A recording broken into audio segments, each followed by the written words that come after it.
नमस्कार, नमस्कार, नमस्कार. सगळ्या विद्यार्थी मित्रांचं पुन्हा एकदा स्वागत आहे. सह्याद्री ज्ञानवंत एज्युकेशनल चॅनलवरती जिथं आपण 7वी साठीच्या स्कॉलरशिपचा एक्झामचा अभ्यास आपण सुरू केलेला होता. इंटेलिजन्स टेस्टवरचा आपण या सब्जेक्टमधला कॉम्प्रेहेन्शन आकलन नावाचा जो घटक आहे तो आपण स्टडी करायला सुरुवात केली होती. मागच्या व्हिडिओमध्ये त्याचे इम्पॉर्टन्स, इंटेलिजन्सचा इम्पॉर्टन्स, कॉम्प्रेहेन्शनची गरज काय आहे हे एक्सप्लेन केलं होतं. त्यासाठी थोडा वेळ दिलेला होता. ते का गरजेचं आहे हे तिथं सांगितलेलं आहे. त्याच्यावरचे काही क्वेश्चन्सही आपण बघितलेले आहेत. आपल्याला क्वेश्चन्स जे आहेत ते फक्त सिच्युएशन सांगण्यासाठी आहेत.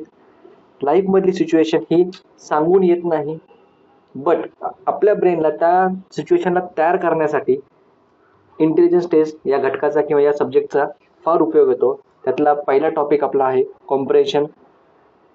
त्याचे काही एक्झाम्पल पण आपण बघितले होते आजच्या व्हिडिओमध्ये. त्याच्या पुढचे एक्झाम्पल्स आपल्याला बघायचे आहेत. मागच्या व्हिडिओमध्ये आपण काय केलं होतं, थोडेसे क्वेश्चन घेतले होते. आज आपल्याला मात्र आपण थोडंसं फास्टमध्ये क्वेश्चन्स घेणार आहोत. तर सगळ्यांना आपल्या ब्रेनला थोडंसं त्या टाईपमध्ये तुम्हाला सांगायचं की बाबा आज आपण फास्ट करायचं आहे, आपल्याला सगळ्याच गोष्टी आपल्याला पटपट करायच्या आहेत.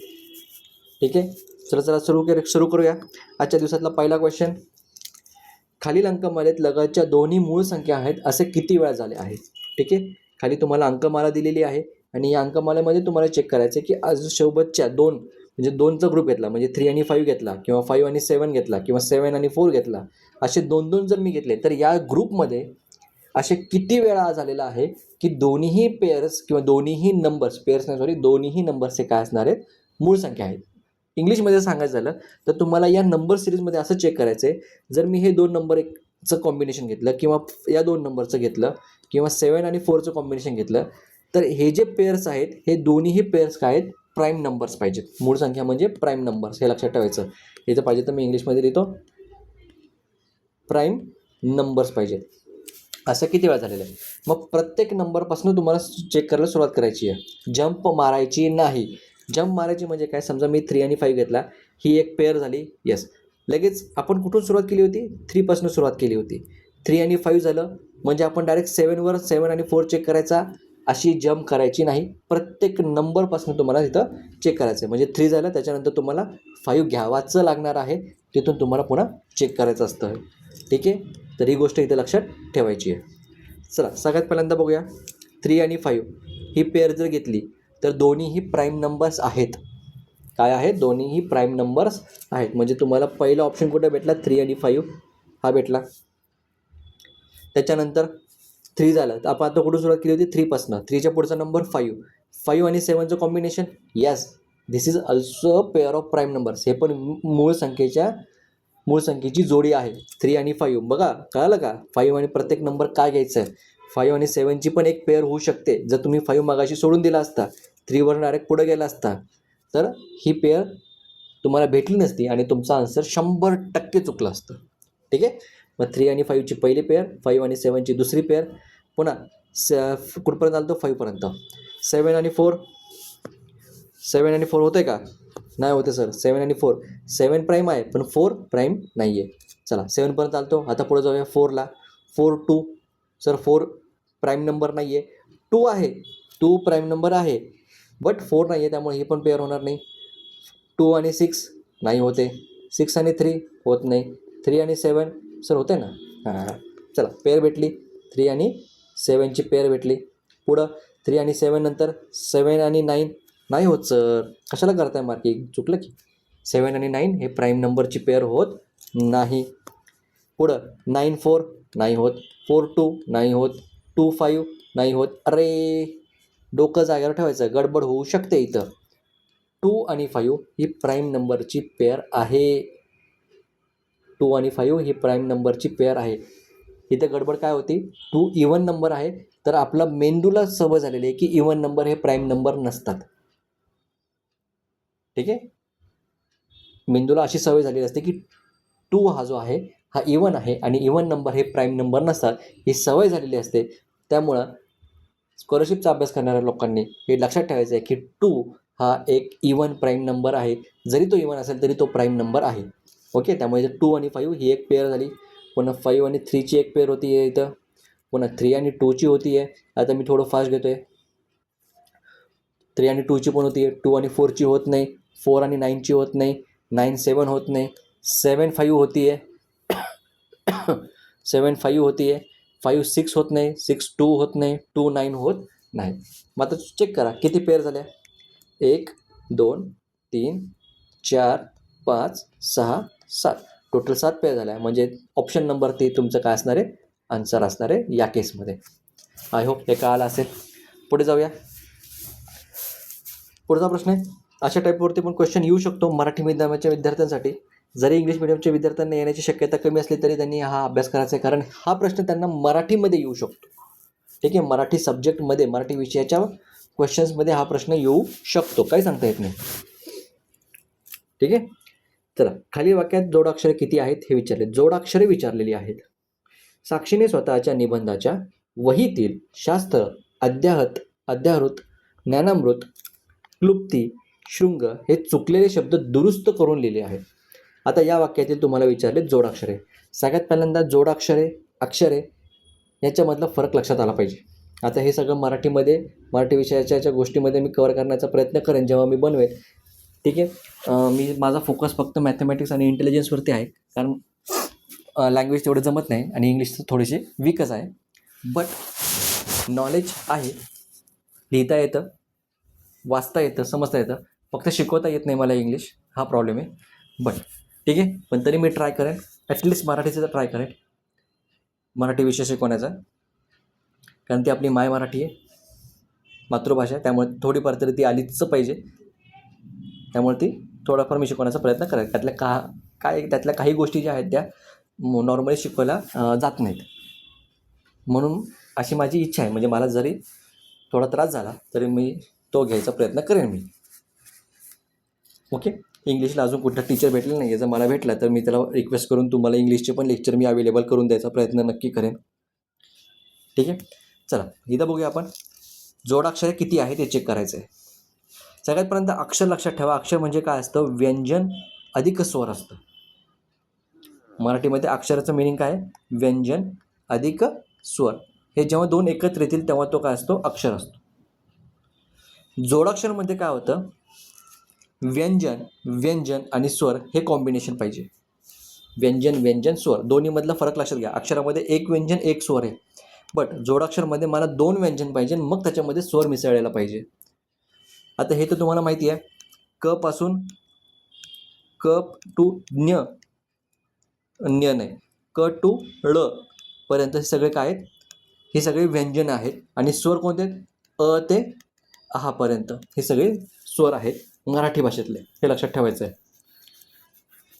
तर विचारलं काय, जोडाक्षर विचारले म्हणजे 2 व्यंजन आणि मग स्वर. इथं एक व्यंजन आणि स्वर आहे अक्षरामध्ये. तर तुम्हाला विचारलं जोडाक्षर किती. साक्षीनेमध्ये क्ष हा जोडाक्षर आहे. वाटत नाही की श हा जोडाक्षर असावा म्हणून. क्ष जो आहे हा कचा, शचा आणि मग तो स्वर आहे. आता इथं साक्षी आहे, क्षी म्हणजे आपण इथलंच घेतो. शी जर घेतलं तर हे अच्या ऐवजी इथं येणार आहे दुसरी व्हॅरायटी, म्हणजे हा दुसरा ई येणार आहे. या टाईपमध्ये तो क्षी जोडाक्षर बनलेला आहे. ओके, पुढं स्व हा एक जोडाक्षर आहे, त्याच्यामध्ये स आहे, व आहे आणि पुढं स्व म्हटलं की याच्यामध्ये स अर्धा, व अर्धा आणि पुढं अ आहे. स्व अ शेवटी अने होतं, शेवट अने होते आणि हा अ स्वर आहे. म्हणजे हे पण एक प्रकारे जोडाक्षर झालेलं आहे. असंच तुम्हाला शोधायचं आहे. च्या जोडाक्षर आहे. निबंध न आणि ई आहे. बंध ब आणि आहे. ठीक आहे, एक व्यंजन आहे, एक स्वर आहे, त्यामुळे हे फक्त अक्षर आहेत. हे जोडाक्षरं निबंध, निबंध हे जोडाक्षरं नाहीत. ध आणि आ आहे. च्या हे जोडाक्षर आहे. च आहे, य आहे आणि मग आ आहे. हे एक जोडाक्षर आहे. वहीतील शास्त्र, आता मी थोडंसं फास्ट घेतो. शास्त्रमध्ये स्त्र हे एक जोडाक्षर आहे. अध्याहृत एक जोडाक्षर आहेत. हत नाही हे जोडाक्षर नाही आहे. ज्ञानामृतमध्ये न हे जोडाक्षर आहे, लक्षात ठेवा. बऱ्याच वेळेला वाटतं अक्षरमालेमध्ये हळक्षज्ञ अक्षरमालेमध्ये त्याचा समावेश केला जातो. मराठीच्या अक्षरमाळेमध्ये सगळ्यात शेवटी हळक्षज्ञ याचा समावेश केला जातो. बट क्ष आणि ज्ञ ही जोडाक्षरे आहेत. ज्ञ कसं आहे? द न अ या टाईपमध्ये तो लिहिला जातो. ठीक आहे. इंग्लिशमध्ये जर आपण हे ज्ञ लिहायचं झालं तर इंग्लिशमध्ये आला DNYA, याच्यामध्ये वाय पण एक्स्ट्राचा येतो जो की सायलेंट असतो. मराठीमध्ये ज्ञानामृत न या प्रकारे लिहिला जातो. आता ह्याच्यामध्ये य आहे की नाही मला चेक करावं लागेल थोडंसं, मी बघतो आणि सांगतो तुम्हाला.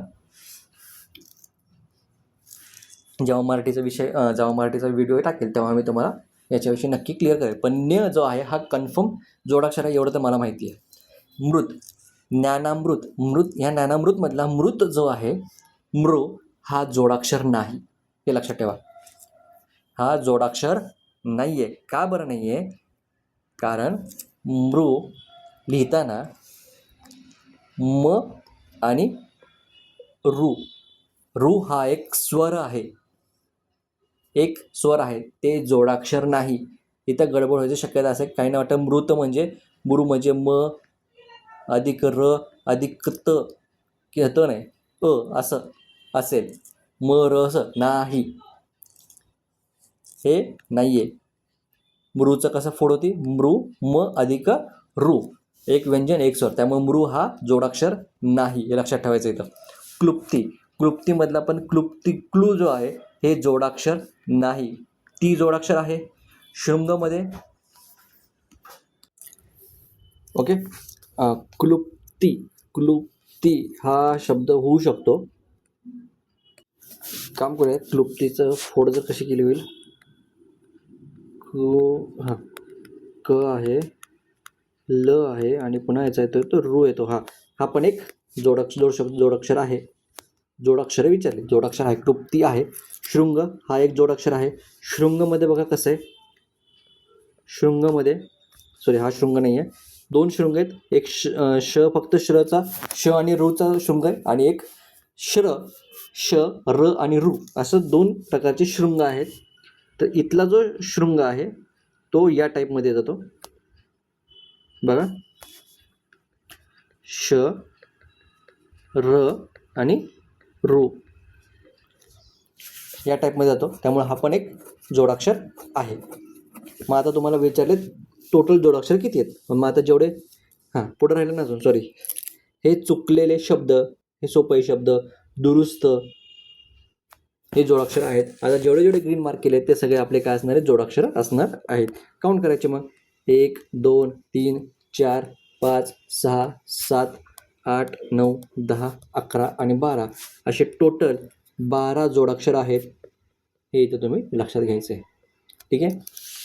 आय होप हे समजलं असेल. जोडाक्षराची व्याख्या कळाली असेल. जिथं दोन व्यंजन अधिक स्वर म्हणजे ते जोडाक्षर. ठीक आहे. आणि एखाद्या वेळेस नाहीच कळालं तर तुम्हाला ही जी आहे हे फोड करता आली पाहिजे. हे फोड तुमचं मराठीमध्ये नक्की कवर होऊन जाईल. तिथं तुम्हाला कवर करायची ही गोष्ट. ठीक आहे. पुढे जाऊया. आता पुढचा हा जो क्वेश्चन आहे हा तुम्हाला होमवर्क आहे. या क्वेश्चनमधले तुम्हाला जोडाक्षरं शोधायची आहेत. यावर्षी वाचन प्रेरणा दिनानिमित्त सहस्त्र पुस्तक वाचनाचा संकल्प करण्यात आलेला आहे.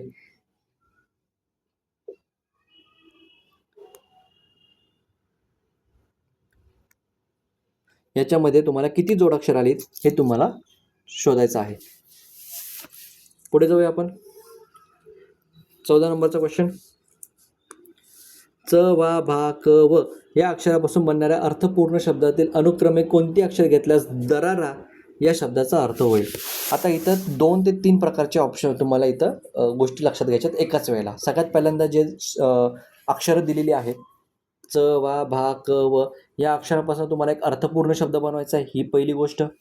त्यातनं पुन्हा अनुक्रमे कोणती अक्षर घ्यायची आहेत म्हणजे अनुक्रमे म्हणजे त्यांना नंबर द्यायचे आहेत, ही दुसरी गोष्ट.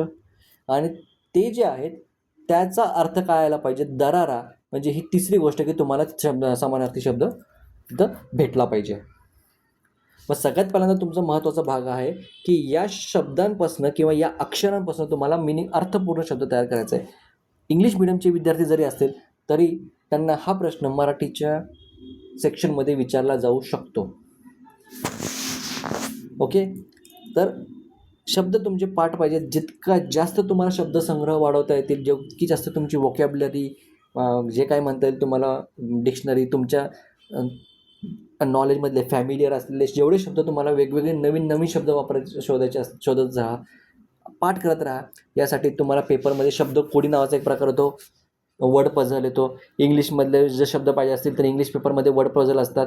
मराठीचे जे पेपर आहेत तर सगळ्यांमध्ये शब्द कोडे असतात. शब्द कोडे दररोजच्या दररोज सोडवायचा प्रयत्न करायचा. त्यातनं तुमचे शब्दसंग्रह 100% वाढतो. 100% वाढतो म्हणजे वाढतोच. मी आजही कधी बऱ्याचदा मी शब्द कोडे सोडतो. बरेचसे असे शब्द आहेत की जे आपल्याला माहितीच नाही आहेत. तर हे सगळे शब्द तुमच्या मेंदूमध्ये राहिले पाहिजेत. त्यांचं रिपिटेशन करायचं असतं.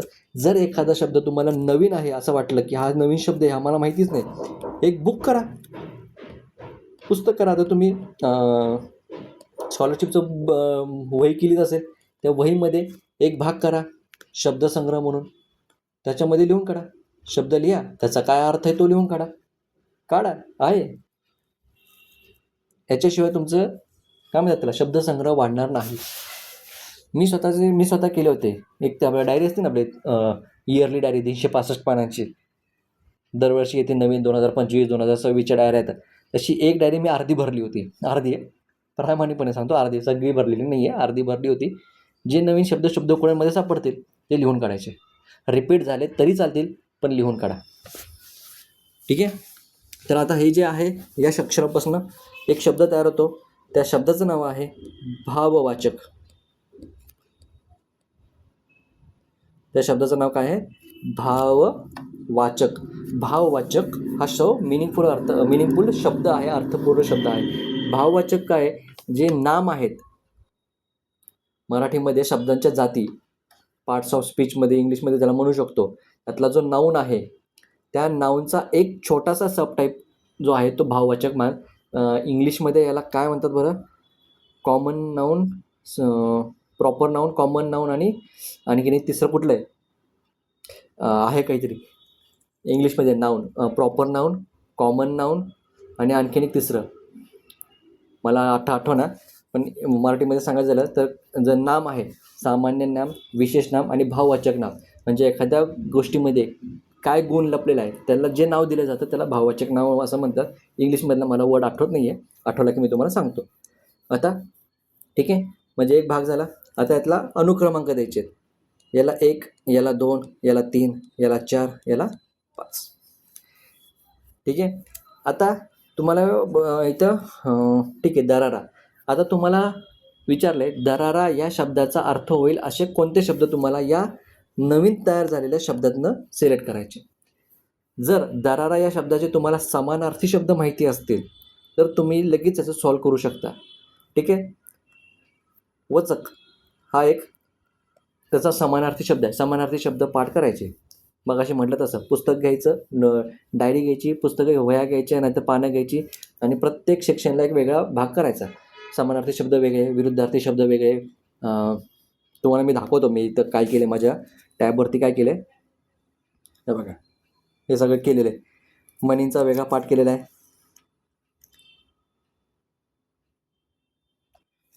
हे बघा, मनींचा वेगळा पार्ट आहे, वाक्प्रचारांचा वेगळा पार्ट आहे, प्रत्येक घटित शब्द म्हणून एक भाग असतो तो वेगळा आहे.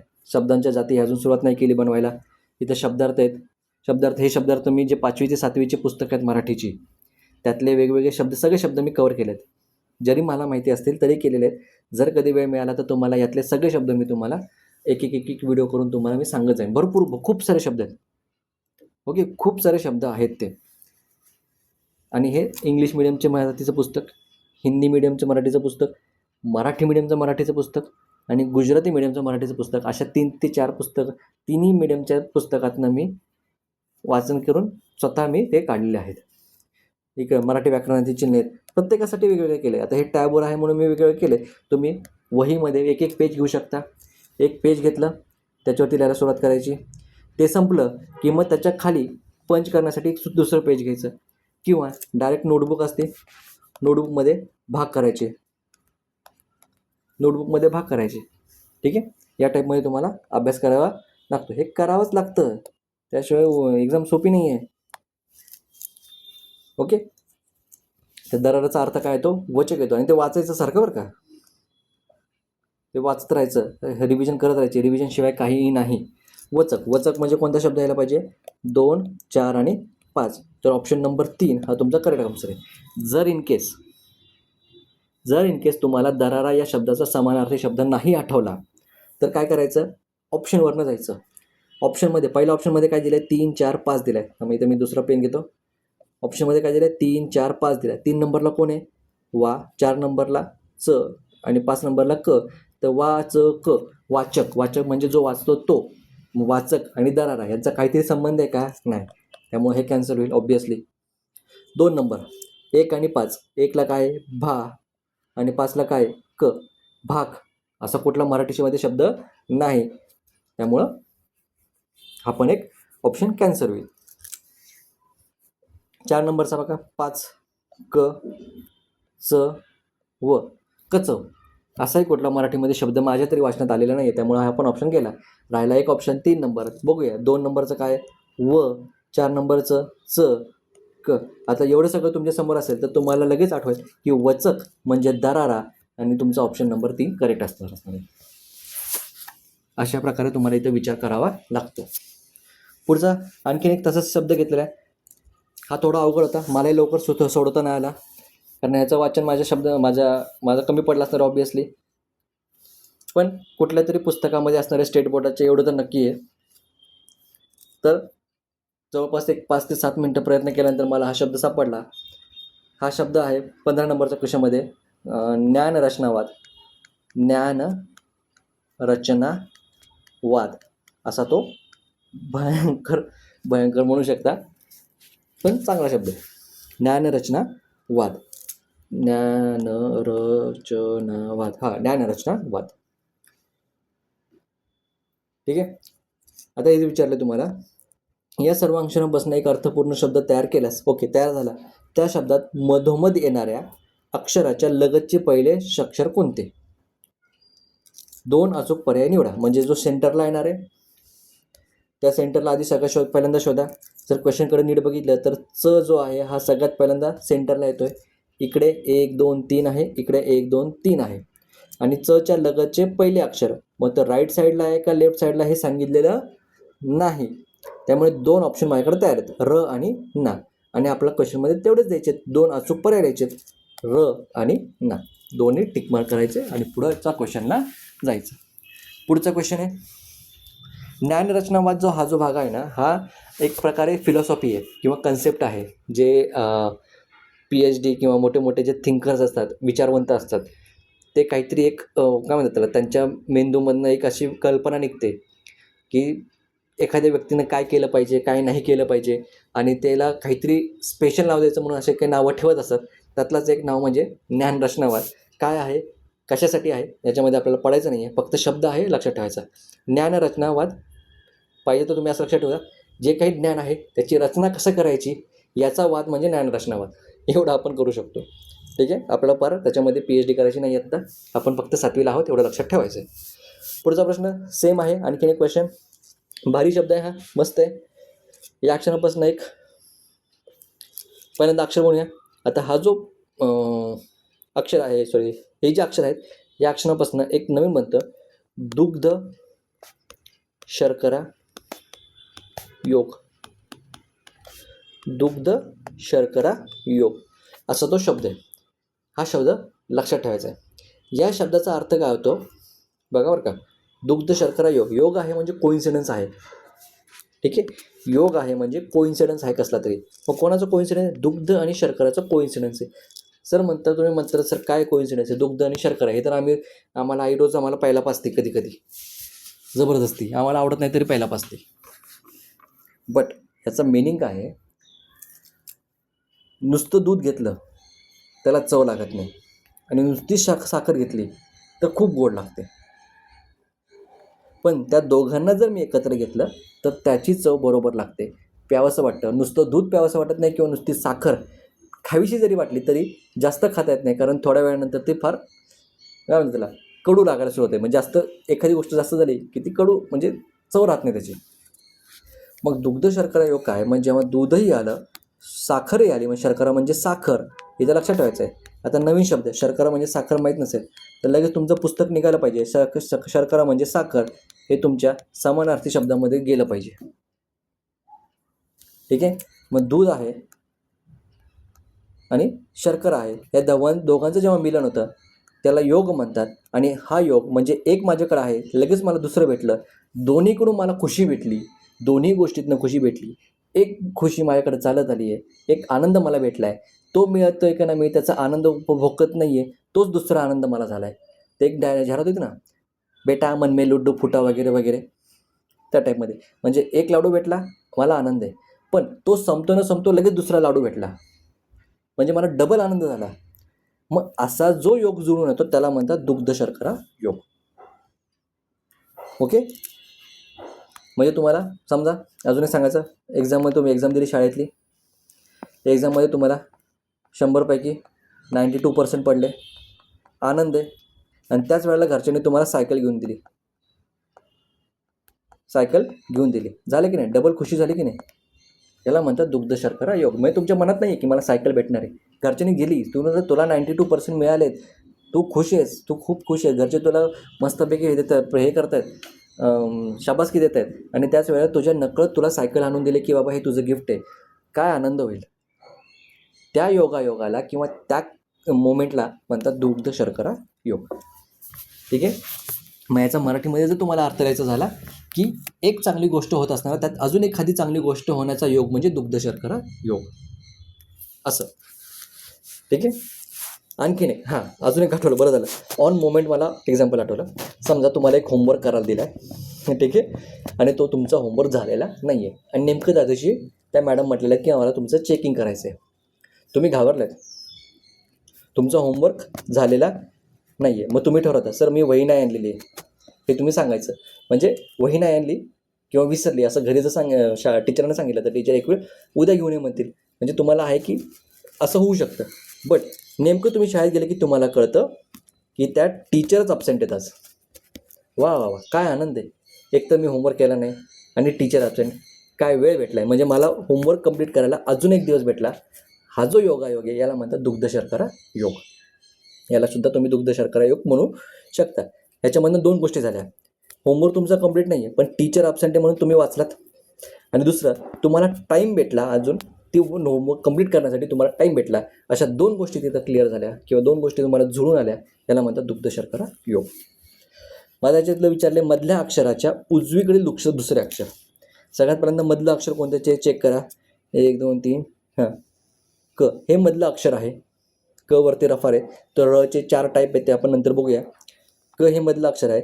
याची राईट साईड म्हणजे ही वाली. आता या क्वेश्चनमध्ये तुम्हाला राईट साईड मेन्शन केलेली आहे. मग अशी 15 नंबरच्या क्वेश्चनमध्ये राईट साईड का लेफ्ट साईड मेन्शन केलेली नव्हती, त्यामुळे आपण तिथं 2 ऑप्शन दिले. आता तुम्हाला राईट हँड म्हणजे उजवीकडचं तुम्हाला मेन्शन केलेलं आहे. मग राईट हँड साईडला लगेचचं चिट कोणता नंबर आहे, रा आहे, म्हणून ऑप्शन नंबर 3 तुमचा करेक्ट असणार आहे. ओके, चला, आय होप इथपर्यंत सगळ्यांना कळालं असेल. पुढे जाऊया.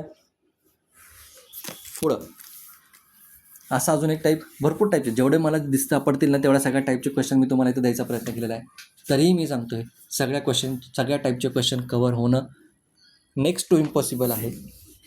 100% इम्पॉसिबल म्हणत नाही आहे.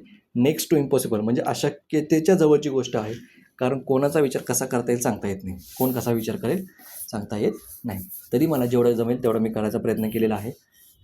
ओके, चला okay. In the given series below, arrange the numbers divisible by 3 in ascending order. Which number will be at middle place? आहे की नाही, 3 गोष्टी आहेत. अरेंज करायचे असेंडिंग ऑर्डरमध्ये अरेंज करायचे, पण कोणाचं, डिव्हिजिबल बाय 3चं, 3ने डिवाईड असणारे, आणि पुन्हा त्यातला मिडल नंबर शोधायचे. म्हणजे तुम्हाला 3 गोष्टी इथं करायच्यात. सगळ्यात पहिल्यांदा नंबर शोधायचे जे 3ने डिव्हिजिबल आहेत. त्याच्यानंतर त्यांची असेंडिंग ऑर्डर लावायची आहे आणि मग त्यातला मिडल प्लेसचा नंबर शोधायचा आणि ते तुमचा आन्सर आहे. मग सगळ्यात पहिल्यांदा शोधायचं तुम्हाला 3ने डिव्हिजिबल कोणते नंबर्स आहेत. आता हे कसं शोधणार, तर मॅथमॅटिक्समध्ये divisibility of test of divisibility नावाचा एक टॉपिक होता. टेस्ट ऑफ डिव्हिजिबिलिटी, विभाज्यतेच्या कसोट्या, असा एक टॉपिक होता. त्यात आपण 3ची टेस्ट ऑफ डिव्हिजिबिलिटी म्हणजे विभाज्यतेची कसोटी आपण शिकलो होतो, ती तुम्हाला इथं वापरायची आहे. मराठीमध्ये या क्वेश्चनचा अर्थ, दिलेल्या नंबर सिरीजमध्ये दिलेल्या अंकमालेतील कोणत्या नंबरला 3ने भाग जातो त्या नंबर्सचा तुम्हाला चढता क्रम लावायचा आहे आणि त्यातला मधला नंबर कोणता हे तुम्हाला शोधायचं आहे. मग सगळ्यात पहिल्यांदा आता काय करायचं आहे, 3 डिव्हिजिबल, 3 डिवाइड असणारे जाणारे जे काय असतील ते सगळं तुम्हाला शोधायचं आहे. टेस्ट ऑफ डिव्हिजिबिलिटी 3 काय आहे, sum of digits in the number, sum of digits in the number must be divisible by 3. हे तुमची टेस्ट ऑफ डिव्हिजिबिलिटी. मग प्रत्येकाचं चेक करत बसायचं. 805, 8 + 0 + 5, 8 + 0 + 5 किती आलं, 13. 13 इज नॉट डिव्हिजिबल 5, त्यामुळे हा गेला. पुढं 5 + 7 + 5, 5 आणि 7 5 12 आणि 5 17, 17 इज नॉट डिव्हिजिबल 5, हा पण गेला. 291, 2 + 9 11 + 1 12, 3 डिव्हिजिबल आहे. 9 + 9 + 5, 9 9 + 8 18, 18 + 5 23 गेला. 621, 6 2 8 9 डिव्हिजिबल. 384, 8 3 11 4 15 डिव्हिजिबल. 3 + 8 + 4 15 डिव्हिजिबल आहे. 1 + 8 + 6, 1 + 8 9 + 6 15 डिव्हिजिबल आहे. 4 + 1 + 5 10 येते, sorry this is not divisible. आणि शेवट 3 + 7 10 + 2 12 डिव्हिजिबल. ओके, म्हणजे आता माझ्याकडे किती, 1 2 3 4 5 5 नंबर भेटले. आता यांना मला लावायचं आहे असेंडिंग ऑर्डरमध्ये. असेंडिंग ऑर्डरमध्ये पहिला येणार 186, दुसरा येणार 291, तिसरा येणार 384. आता इथं असेंडिंग ऑर्डर मी तुम्हाला शिकवत बसणार नाही आहे, ते 4थी 5वीचं काम आहे, 7वीचं नाही. आणि स्कॉलरशिपवाल्या मुलांना शिकवण्याचं तर बिलकुल नाही. ठीक आहे. 384च्या आधी एक नंबर राहिला 372, 372, मग येणार 384 आणि मग सगळ्यात शेवटी येणार 621. सेंटरला कोण आहे, 372. दिस इज युअर आन्सर. या टाईपमध्ये हे क्वेश्चन सॉल्व करायचे. पुढचा क्वेश्चन बघा. What is the difference between numerator and denominator of the smallest fraction given below. What is the difference between, question काय आहे, what is the difference between numerator and denominator of the smallest fraction given below. दिलेल्या या फ्रॅक्शनमधनं तुम्हाला smallest शोधायचं आहे. हा पहिला question आहे. हा दुसरा वेगळा क्वेश्चन आहे. यातला स्मॉलेस्ट शोधायचा आहे, यातला स्मॉलेस्ट शोधायचा आहे. आणि जो काही स्मॉलेस्ट असेल त्याच्यातला न्यूमरेटर आणि डिनॉमिनेटरचा फरक शोधायचा. ठीक आहे. आता इथं तुम्हाला बघा, नीट जर बघितलं तर सगळ्यांचे न्यूमरेटर तुम्हाला सेम दिसतात. म्हणजे तुमचा जो फ्रॅक्शन कोणता छोटा आहे कोणता मोठा आहे कशावरनं ठरणार आहे, त्याच्या डिनॉमिनेटरवरनं ठरणार आहे. आणि याचा एक रूल मॅथमॅटिक्समध्ये शिकवला जातो. If the numerator is same, जर न्यूमरेटर सेम असेल तर डिनॉमिनेटर ज्याचा मोठा तो फ्रॅक्शन छोटा. काय सांगितलं, if the numerator is same then the bigger the denominator smaller the fraction. अंश समान असताना ज्याचा छेद मोठा तो अपूर्णांक छोटा. मग असा जर आपण नियम लावला तर आपल्याला दिसतंय की याच्यामध्ये हा जो 7 हा जो 9 आहे हा डिनॉमिनेटर सगळ्यात मोठा आहे. म्हणजे हा जो फ्रॅक्शन आहे हा सगळ्यात स्मॉलेस्ट फ्रॅक्शन आहे, हे इथं तुम्ही लक्षात घ्यायचं आहे. मग याच्यामध्ये स्मॉलेस्ट फ्रॅक्शन काय आहे, 7/9. आणि याच्या न्यूमरेटर आणि डिनॉमिनेटरचा डिफरन्स विचारला आहे तर तो 9 - 7 येणार 2. ठीक आहे. आता ऑप्शनमध्ये चेक करायचं आहे 2 दिलं आहे का -2 दिलं आहे.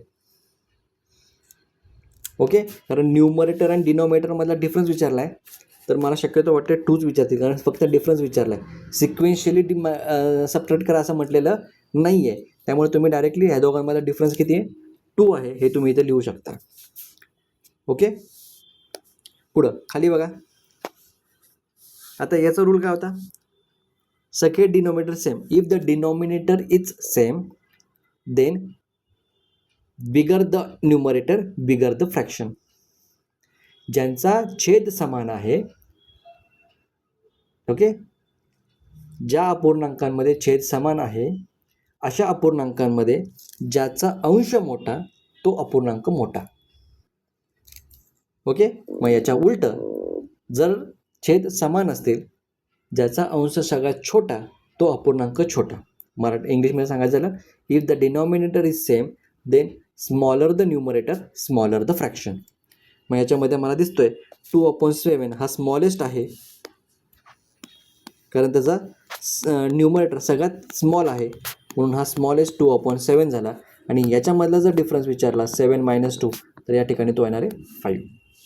या टाईपमध्ये तुम्हाला हे क्वेश्चन सॉल्व्ह करायचे. म्हणजे तुम्ही आत्तापर्यंत मॅथमॅटिक्समध्ये जे काही सगळं शिकले लॉजिक म्हणण्यापेक्षा फॉर्म्युले, कन्सेप्ट्स, मेथड्स हे सगळं तुम्हाला इथं कंबाईनमध्ये एकत्र वापरायचं असतं. ठीक आहे, पुढे जाऊया.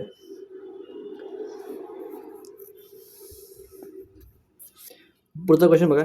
In the above group of words how many times does letter E occur just before the letter A. म्हणजे तुम्हाला इथं सिक्वेन्स शोधायची आहे. ईची सिक्वेन्स शोधायची आहे. ईच्या आधी मला काय पाहिजे, ए हवा आहे. Sorry does letter E occur just before the A. एच्या आधी ई पाहिजे. हां, म्हणजे तुम्हाला जे काही कॉम्बिनेशन आहे ते या टाईपमध्ये किंवा या सिक्वेन्समध्ये तुम्हाला शोधायचं आहे. म्हणजे ई एचा सिक्वेन्स शोधायचा आहे. ठीक आहे, मग किती वेळा आहे. फिअरमध्ये ई ए आहे, डिअरमध्ये नाही आहे, ट्रीटमध्ये आहे, रेअरमध्ये नाही, ग्रेटमध्ये ई ए आहे, क्लिअरमध्ये ई ए आहे, इयरमध्ये ई ए आहे, एरोमध्ये नाही. झाले का. हां झाले. मग आता किती वेळा झाले असं हे टफ करतो नाही तर कन्फ्युजन व्हायचं. तर असं किती वेळा झाले 1 2 3 4 5 टाइम्स हे झालेलं आहे. म्हणून याचं उत्तर काय असणार आहे 5. पुढे merit consist in doing good to others. Merit consist in doing good to others, sin in doing harm to others. Okay, याचा अर्थ आपला काही महत्त्वाचा नाही आहे इंटेलिजन्समध्ये, तो इंग्लिशमध्ये कामाला लागेल. आपल्याला इथं तो बघायचा नाही आहे. आपल्याला क्वेश्चन काय बघायचं आहे. In this sentence how many words having 5 letters each are more or less than words having the 2 letters each. ठीक आहे, इथं तुम्हाला 5 लेटर्स आणि 2 लेटर्सचं तुम्हाला डिफरन्स विचारलेला आहे. मग अशी आपण एक बघितला होता 6 लेटर्स आणि 5 लेटर्स मागच्या व्हिडिओमध्ये. मागच्या व्हिडिओमध्ये. मग सगळ्यात पहिल्यांदा 5 लेटर्सवाले 2 लेटर्सवाले अंडरलाईन करा, स्क्वेअर करा, दोघांचं काउंटिंग करूया. मेरिट MER 5 आहे. ठीक आहे, अंडरलाईन केली 5ला. कन्सिस्ट 5पेक्षा जास्त नाही. इन 2 लेटर आहे त्याला सर्कल केला. डुईंग 5 लेटर आहे. गुड 4 लेटर आहे. 2 लेटर आहे. अदर्स 1 2 3 6 लेटर आहे, cancel. Sin 3 letter. In 2 letter. Doing again 5 letter. Harm 4 letter आहे. 2 लेटर आहे. अदर्स 6 लेटर आहे. ठीक आहे, आता बघा 5 लेटरचे किती झाले 1 2 3 झाले आणि 2 लेटरचे 1 2 3 4. मग याचा डिफरन्स काय 5 लेटर आणि 3 लेटर. 5 लेटरचे 3 आहेत आणि 2 लेटरचे 4 आहेत. 3 - 4 म्हणजे हे झालं -1. मग याला मी म्हणू शकतो लेस बाय 1. लेस बाय 1 कुठे ऑप्शन नंबर 2मध्ये. मग त्याला मी टिक केलं. ओके, क्लिअर आहे.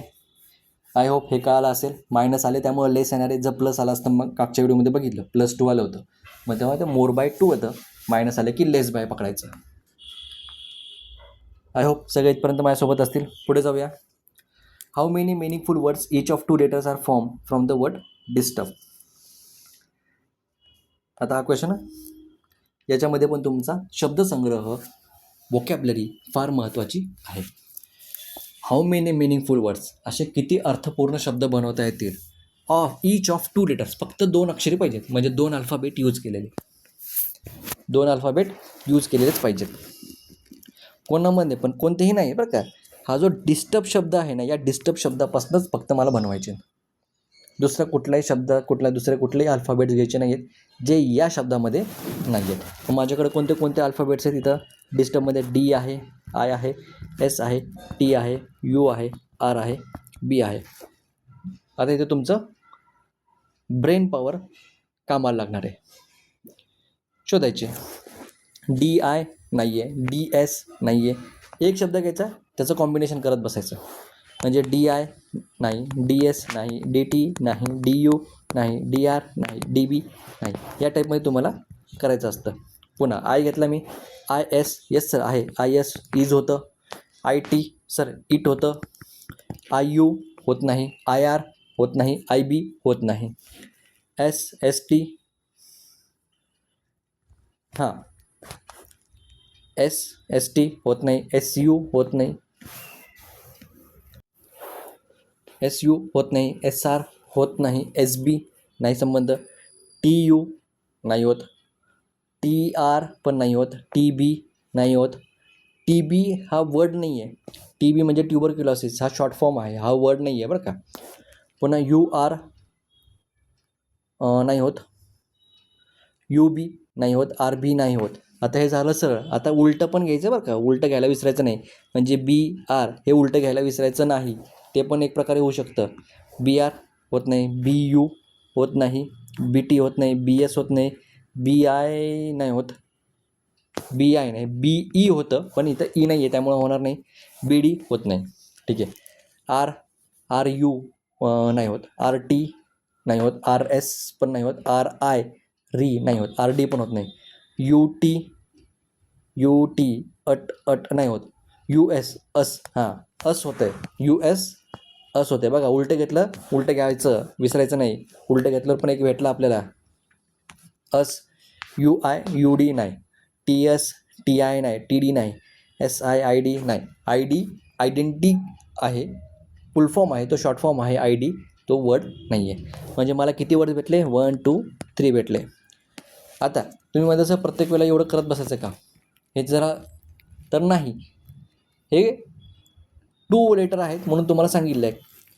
अशी जेव्हा तुम्ही प्रॅक्टिस करताल तेव्हा तुम्हाला याच्यामध्ये फक्त बघता आहे ना तुम्हाला बरेचसे आन्सर्स तुम्हाला भेटून जातील.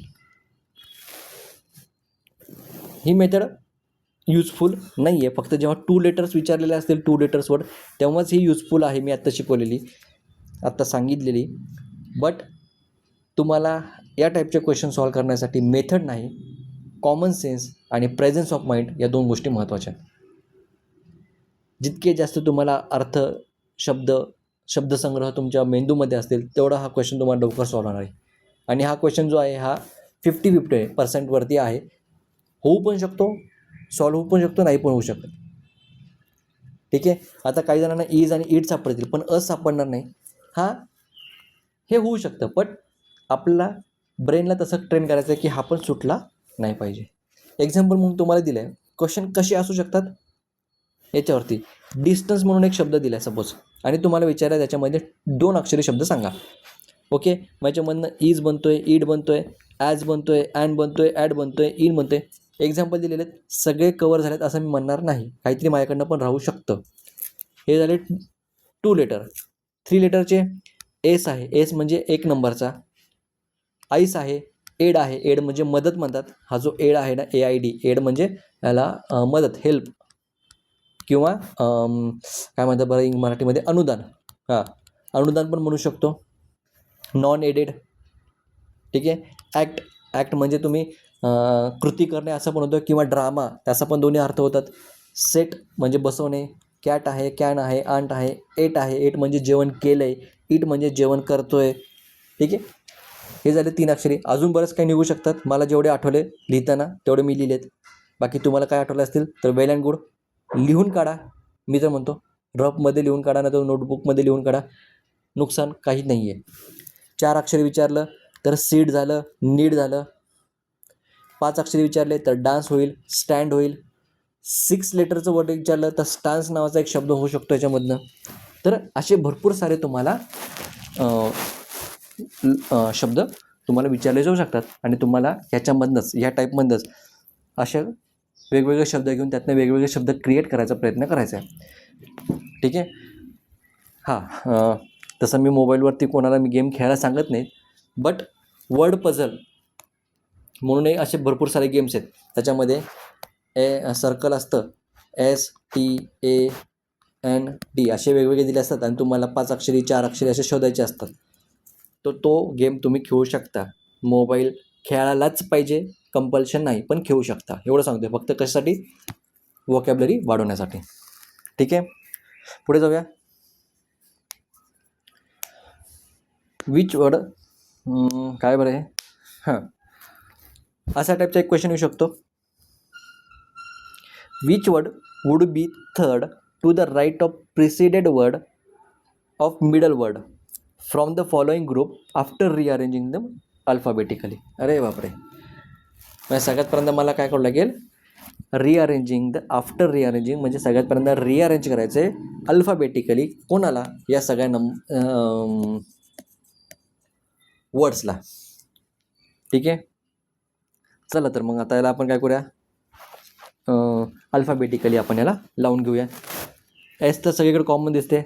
सेकंड नंबरवरचे सेकंड प्लेसवरचे अल्फाबेट्स बघितले तर सगळ्यात पहिल्यांदा मला वाटते सेवियर येईल. ठीक आहे, सेवियर. ए झाला. ए सेलर आहे. सेवियर नाही येणार पहिला. सेवियरच्या आधी कोण येणार आहे? सेलर येणार आहे. SAI. का बरं? कारण ए कॉमन आहे, पण त्याच्या पुढचं कोण आहे? इथं V आहे, इथं I आहे. ठीक आहे, मला वाटतं हे सांगायची गरज नाही आहे, त्यामुळे सेलर आधी येणार आहे, तरी सांगितलं. सेवियर. ठीक आहे, सेवियर झाला, सेलर झाला. ए नंतर ABCDE सर्वर. आता सर्वर पण आहे, सेशन पण आहे. तर नीट बघितलं तर एसच्या आधी R येतो, म्हणून इथं येणार सर्वर आणि मग येणार सेशन. ठीक आहे, इथं एस आहे, हा R आहे. OPQRS. पहिल्यांदा R यायला पाहिजे, मग S वाला येणार. त्याच्यानंतर सिम्पल आणि सिंगर. ठीक आहे, एक तर सिम्पल असेल आणि दुसरा सिंगर असेल. SI तर कॉमन आहे. पुढं काय? N आणि M. N आणि M मध्ये आपल्याला पहिल्यांदा M येतो, म्हणून इथं सिम्पल येणार पहिल्यांदा आणि मग येणार सिंगर. आता विचारले मिडल वर्ड. ह्या सगळ्यांमध्ये मिडल वर्ड कोणता आहे? 1 2 3 4 5 6. आता याच्यामध्ये मिडल कोणताच नाही आहे, बरोबर? मिडल नाही आहे, मग याच्या मी काय करतो, याच्या मिडलमध्ये थांबतो. Okay, middle. इथं कुठला वर्ड नाही आहे, बरोबर? कारण 2 इवन नंबर आहे, 6 आलेत, काय हरकत नाही. मिडलला थांबलो. आता या मिडलच्या राईट साईडला,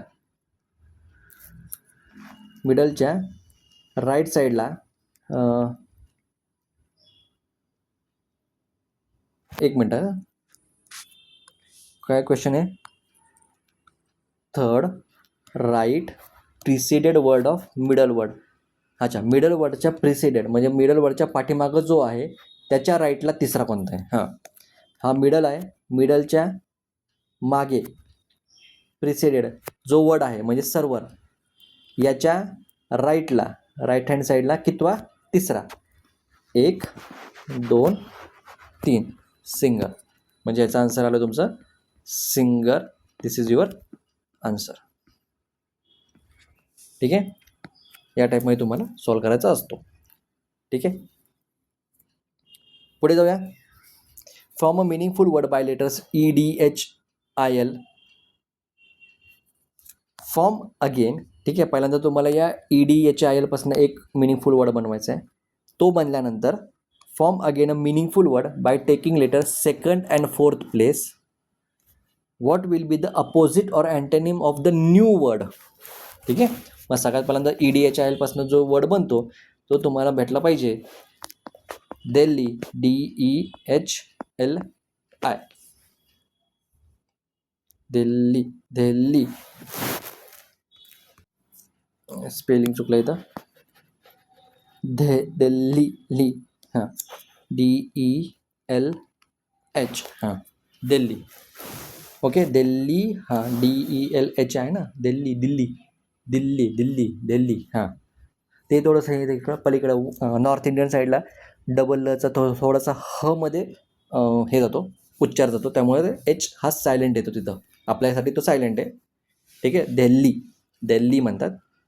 ठीक आहे, पण दिल्ली असं मराठीमध्ये किंवा हिंदीमध्ये दिल्ली लिहितात, पण म्हणताना दिल्ली हा प्रोनाऊन्सिएशन बऱ्याचदा ठिकाणी केला जातो. त्यामुळे तो एच तिथं सायलेंट आलेला आहे. हे इंग्रजांनी केलेलं आहे. ठीक आहे, हे इंग्रजांनी केलेलं आहे, आपलं काही नाही याच्यामध्ये. त्यामुळे जास्त डोकं लावू नका. दिल्ली. ओके. आता याच्या पुढं म्हटलं आहे form again the meaningful word by taking letter second and fourth position. याच्यामधला सेकंड पोझिशनवरचा आणि फोर्थ पोझिशनवरचा घ्यायचा. सेकंड पोझिशनला एल आहे, फोर्थ पोझिशनला एच आहे. ई आणि एच या दोघांना घेऊन एक मिनिंगफुल वर्ड बनवायचं आहे. ठीक आहे, मग याच्यामध्ये दोनच ऑप्शन आहेत, ई एच किंवा एच ई. आणि दोन्हीमध्ये मला ही जो आहे हा मला मिनिंगफुल वर्ड दिसतो. ही म्हणजे तो थर्ड पर्सन सिंग्युलर नंबर. आणि तुम्हाला विचारलं what is the opposite of this new word. हा जो न्यू वर्ड आला ही, याच्या अपोजिटमधला कोण असणार आहे? ऑब्वियसली हीच्या अपोजिट कोण असणार आहे? शी. म्हणून या केसमध्ये तुमचा आन्सर काय असणार आहे? शी. ओके, इथपर्यंत सगळ्यांना कळालं?